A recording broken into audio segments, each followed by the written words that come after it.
W-R-U-N, beer run. All you need is 10 and fiber, car key and sober driver. B-double-E-double-R-U-N, beer run.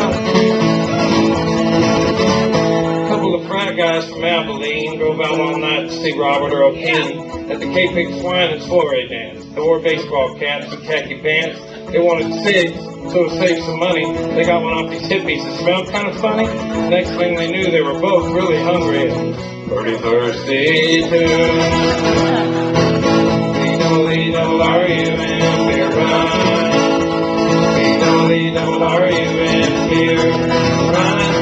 All you need is 10 and a fiver, car key and sober driver.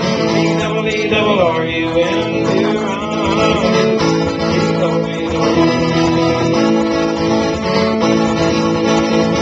On the store with the signs that their beer was coldest, they sent in brags and looked the oldest.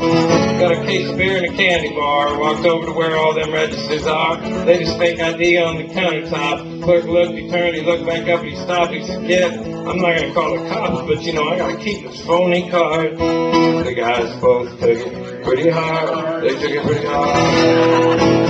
B-double-E-double-R-U-N, beer run. B-double-E-double-R-U-N, beer run. All you need is 10 and a fiver, car key and sober driver. B-double-E-double-R-U-N, beer run.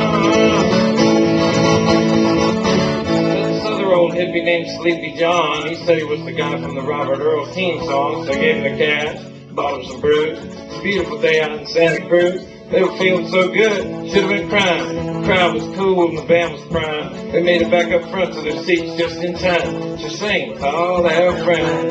Y'all Robert Earl fans, tell me, say, the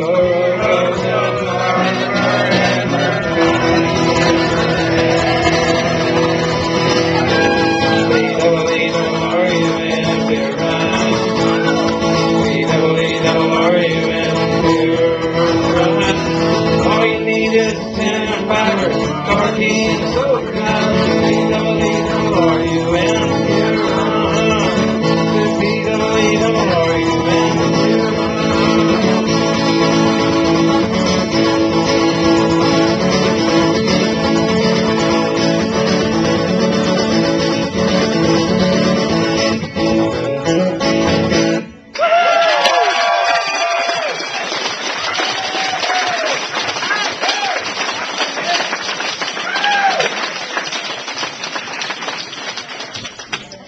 That made me think. I had this friend of mine the other day say, "Man, you gotta get sick of fucking playing that beer song." And I gotta tell you something, friends and neighbors and brothers and sisters, I do not. When I was even younger, man, I had a song. I'm gonna play you a song before that, man. When I was like 26, I had a song that my friends used to say, "Well, you gotta get sick of playing that." And I would say, "I do not." I never even wrote this one down, but can I tell you a story that'll take about a half hour? Check this out. If I had never made up this song, one time, I got to go, because I made this song up. It's like 3 years later, I don't even know who was in charge of everything, but we were going everywhere. And one time, I got to go to Los Angeles for I didn't even have to play music, it was just for some meeting, and it wasn't even about girls or anything. It was like money or some shit like that. So, but they fly me out, and I get to stay in one of those hotels that those girls, like you see them in the magazines at the grocery store now, where they don't wear their underpants in the car. And they go to those hotels and they take drugs and they run around. So I got to stay in one of those hotels, and I didn't pay for it. So I'm sitting in one of them rooms. And the next day I get up, I don't want to go to this meeting. I got to meet all these people I don't know. I don't want to do that. So I think I got a tab here. I can go to this bar. I can take the edge off with a few drinks before I go to the meeting. As God is my witness, I go down, I go into the bar.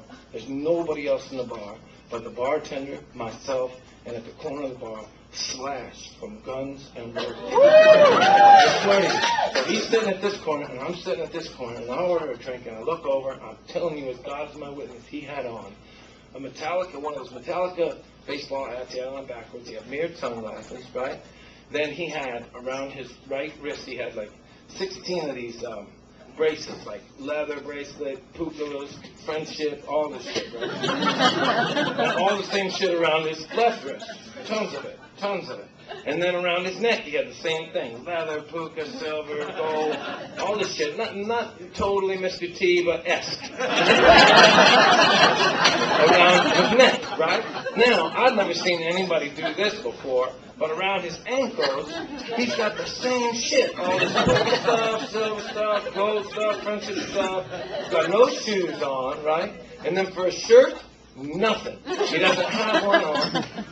And for his shorts, he didn't have pants, he had shorts, and those shorts, if you remember, from the 70s, Nike made them for people to run in, and now if you have them on, you're either Richard Simmons or you're in the beginning of a porno film, you just have them fucking on, right? So Slash just has this shit on, right? And I'm sitting there drinking, and I don't dare tell him he's Slash, not only because I don't want to bug him, but it seems like everybody else in the hotel thinks they're Slash, and it would be awkward to point the real Slash out, I thought. I didn't say nothing. I just had my drink. But here, this is a touching part of the story, if you ask me. I got ready to pay for my drink and go to my meeting. I said, I got to go. I paid the bartender. I stood up to go. Slash looked me right in the eye, and he said, take it easy, man.